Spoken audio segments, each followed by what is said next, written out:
Talvez um dos maiores problemas de quando o aluno aprende estequiometria a nível do ensino médio é que muitas vezes ele acaba decorando formas específicas de resolver tipos de questões, de modo que quando aparece uma questão um pouco diferente, ele se perde. E pensando nisso, eu resolvi pegar questões dos vestibulares da Universidade Federal do Rio Grande do Sul desde 2003 que tratam de estequiometria e ir resolvendo mais para obter um pouco de prática e para mostrar que não é uma questão de decorar formas de resolver, é sim de compreender bem a estequiometria e aplicar a cada questão aquilo que você sabe. E se você não está muito afiado na estequiometria, eu recomendo que você assista aos vídeos sobre esse assunto ali na lista de reprodução química. E eu não garanto que eu peguei todas as questões de estequiometria desde 2013. Eu fui olhando por cima assim e até deixei de fora algumas questões que misturavam estequiometria com outros assuntos, como soluções ou gases, né, para pegar mais só estequiometria mesmo. E não confundir muito nas explicações também. E por que eu peguei especificamente os da URGS? Bom, além de ser uma universidade conterrânea aqui do Sul, é um vestibular que eu estou mais acostumado e que tem um bom nível de dificuldade. Mas então, vamos lá. A primeira questão. Pelas convenções atuais, um mol de qualquer substância é a quantidade de matéria que... Ele quer saber o que é um mol. Em uma forma bem simples de dizer, o mol nada mais é do que um nome dado para um número. Nós sabemos que esse número é aproximadamente 6,02 vezes 10 na 23. E isso aqui, já com essa forma bem simples de entender o mol, nós já temos que a resposta é a letra D. Um mol de qualquer substância é a quantidade de matéria que apresenta 6,02 vezes 10 na 23 unidades estruturais dessa substância. Então, por exemplo, um mol de água equivale a 6,02 vezes 10 na 23 moléculas de H2O. Né? A unidade estrutural da água é o H2O, é a molécula de água. Mas esse número não caiu do céu. Os químicos lá não resolveram pegar esse número por acaso, não. Na verdade, o mol ele é, por definição, o número de átomos que está contido em 12 gramas de carbono 12. Então, os químicos, através de experimentos e cálculos, eles não foram lá contar átomo por átomo, eles determinaram que em 12 gramas de carbono 12 existem aproximadamente 6,02 vezes 10 na 23 átomos, e, portanto, esse número aqui é o mol. Mas não é que esse número caiu do céu, não. Esse número vem dessa definição aqui. Próxima questão.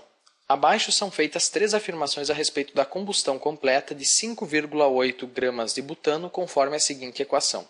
Então, o butano, lembre-se, but significa 4 carbonos, né? Um pouquinho de química orgânica. Então, o butano reage com oxigênio, combustão, formando gás carbônico e água, combustão completa. Ele quer saber o que acontece. Ocorre o consumo de 0,65 mol de oxigênio, ocorre a formação de 90 gramas de água, ocorre a produção de 8,96 litros de gás carbônico nas CNTP. Quais estão corretas? Enfim. Então vamos lá. Vou escrever a equação aqui embaixo. Eu tenho butano, que reage com o O2, que forma gás carbônico e água. Já está balanceada a equação, né? Ele diz 5,8 gramas de butano. Bom, quantos mols de butano é isso? Bom, vamos analisar a massa molar do butano. Nós sabemos que, aqui está o butano, nós sabemos que o carbono tem massa molar 12, né? E como eu tenho 4 carbonos, isso dá 48, e o hidrogênio tem massa molar 1.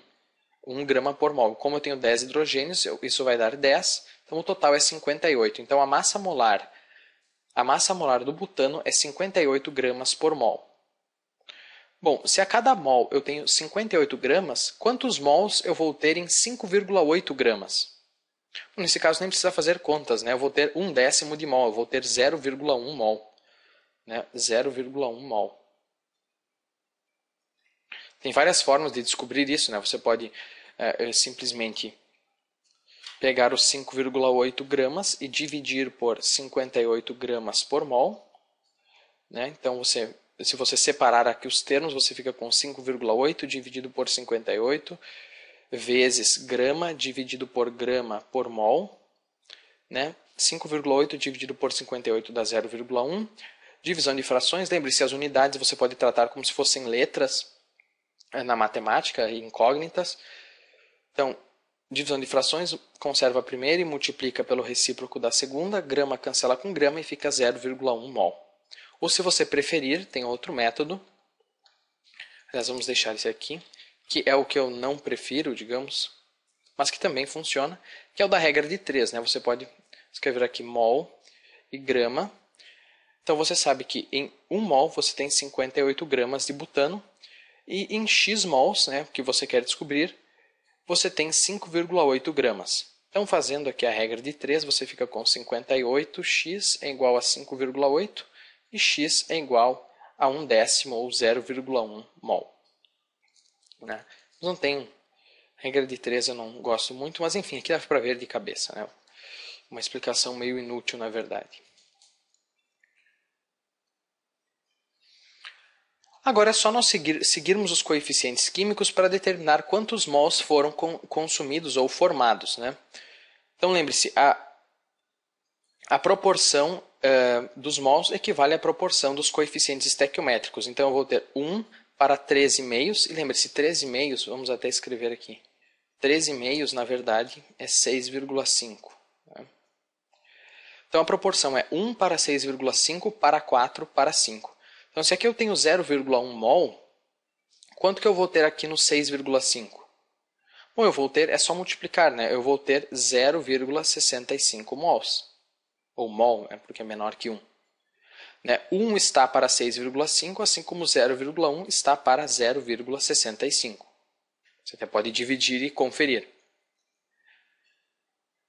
Agora, aqui no 4... 1 está para 4, assim como 0,1 está para 0,4, certo? Se você quiser decorar, é simplesmente pegar esse número, dividir pelo coeficiente e multiplicar pelo que você quer descobrir. E aqui no 5 é a mesma coisa. 1 está para 5, assim como 0,1 está para 0,5. Então eu tenho a quantidade consumida de O2 e as quantidades formadas de gás carbônico e água. Então vamos analisar agora. Ocorre o consumo de 0,65 mol de oxigênio, verdadeiro, né? Isso que nós vimos aqui. A reação é completa, 100% dos reagentes são consumidos, então a primeira é verdadeira. Ocorre a formação de 90 gramas de água. Bom, nós vimos que são formados 0,5 mol de água. Vamos descobrir quantas gramas é isso. Ou quantos gramas, me desculpe. E nós precisamos da massa molar da água. Qual é a massa molar da água? Bom, o oxigênio tem massa molar 16, o hidrogênio tem massa molar 1, mas são 2 hidrogênios, então fica 2.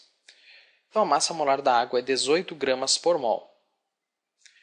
Eu tenho 0,5 mol, então é só multiplicar 18 gramas a cada mol, vezes 0,5 mol.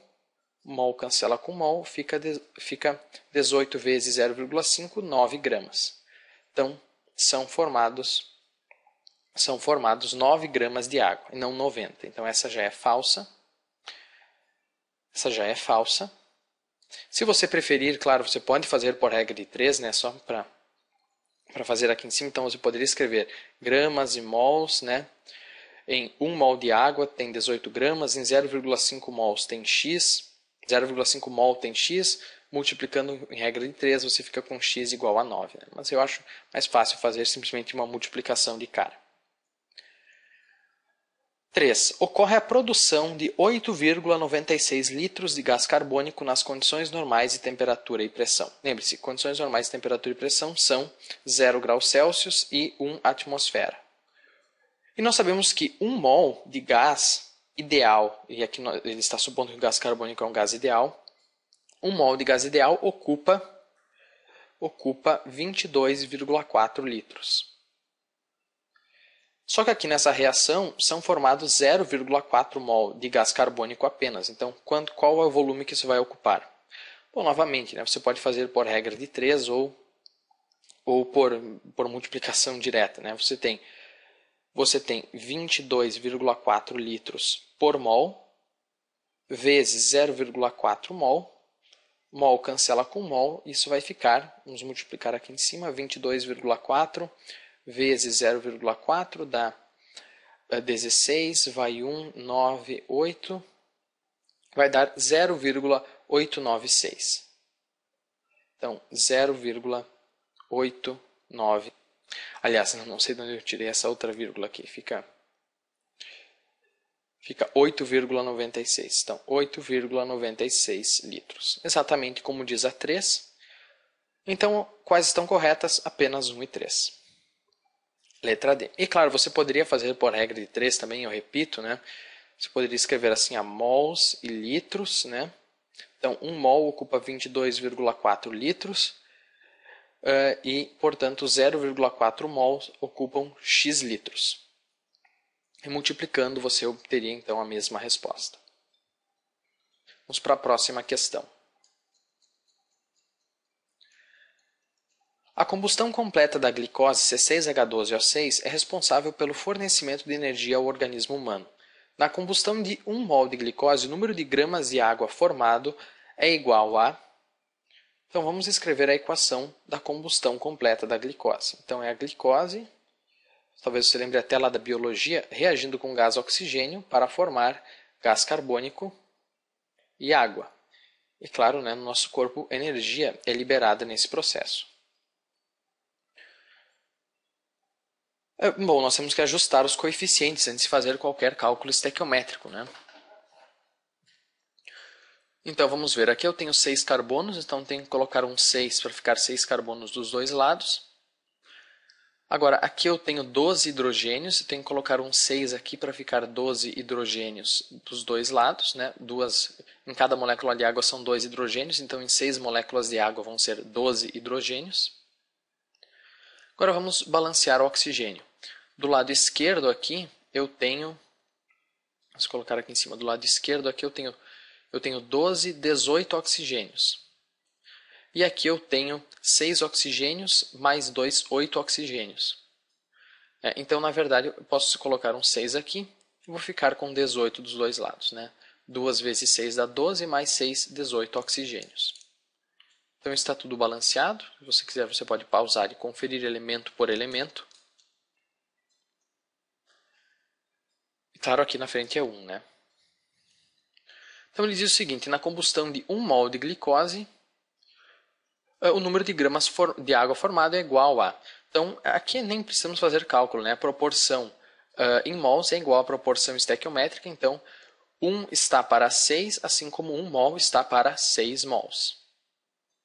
Eu não estou colocando o S porque eu estou usando o mol aqui como símbolo de unidade, então não vai o S no final, só uma formalidade.